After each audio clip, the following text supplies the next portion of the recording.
بسم اللہ الرحمن الرحیم۔ کئی مرتبہ جسمانی تعلقات میں ناپسندگی کو لے کر کمپلیکس میں علیحدگی تک کی نوبت آ جاتی ہے۔ کیا آپ جانتے ہیں کہ کھانے پینے کی عادتوں کا بھی آپ کے جنسی رشتے پر گہرا اثر پڑتا ہے؟ چینی کا ضرورت سے زیادہ استعمال جنسی خواہش چینی کے استعمال سے لوگوں کی جنسی ڈرائیو کم ہو جاتی ہے۔ دراصل اس کے استعمال سے جسم میں بلڈ شوگر کی سطح بڑھ جاتی ہے، جس سے آپ کے تعلقات بنانے میں دلچسپی کم ہو جاتی ہے۔ کئی ایسے آئٹمز ہوتے ہیں جن میں چینی کی مقدار ہوتی ہے۔ سوڈا کولڈ ڈرنکس بھی کافی نقصان دہ ہے، کیونکہ ایک ٹین پیک میں 7 سے 8 چمچ چینی شامل ہوتی ہے۔ جنسی خواہش پروسیسڈ فوڈ جنسی خواہش پروسیسڈ فوڈ کے استعمال سے بھی جنسی ڈیزائر میں کمی آتی ہے۔ دراصل کھانے پروسیسنگ کے دوران اس کے غذائی اجزاء خراب ہو جاتے ہیں۔ ان غذائی اجزاء میں وہ نیوٹری اینٹس ہیں جو لوگوں میں تعلقات بنانے کی خواہش کے لیے ذمہ دار ہوتے ہیں۔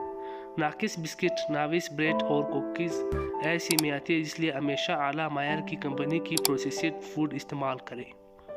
مسالہ دار اور زیادہ تیل والی اشیاء مسالہ دار اور بہت زیادہ تیل کا کھانا کھانے سے بھی جنسی ڈرائیو پر برا اثر پڑتا ہے۔ دراصل ان کے استعمال سے جنسی اعضاء میں عجیب سی بو آتی ہے، اس لیے کھانے میں ناقص تیل سے بنے کھانے جیسے پکوڑے، سموسے، چٹپٹے مسالے دار کھانے بھی استعمال کم کرنا چاہیے، کیونکہ اس سے معدہ بری طرح متاثر ہوتا ہے۔ ڈبہ کا کھانا استعمال کرنے سے بھی صحت اور جنسی تعلقات کی صلاحیت پر برا اثر ہوتا ہے۔ دراصل اس کھانے کو طویل وقت تک تازہ بنائے رکھنے اور اسٹور کرنے کے لیے اس میں ڈائٹری سوڈیم ملایا جاتا ہے۔ اس سے جسم کے کئی اعضاء میں خون کا بہاؤ کم ہو جاتا ہے، جس وجہ سے جنسی ڈرائیو بھی متاثر ہوتی ہے۔ شراب نوشی شراب کے استعمال سے بھی لوگوں کی جنسی ڈرائیو پر کافی بری طرح اثر پڑتا ہے۔ باقاعدگی سے الکوہل پینا تھکن اور ڈپریشن پیدا کرتا ہے، اور جسمی تعلقات بھی ذہنی توجہ اہم ہوتی ہے۔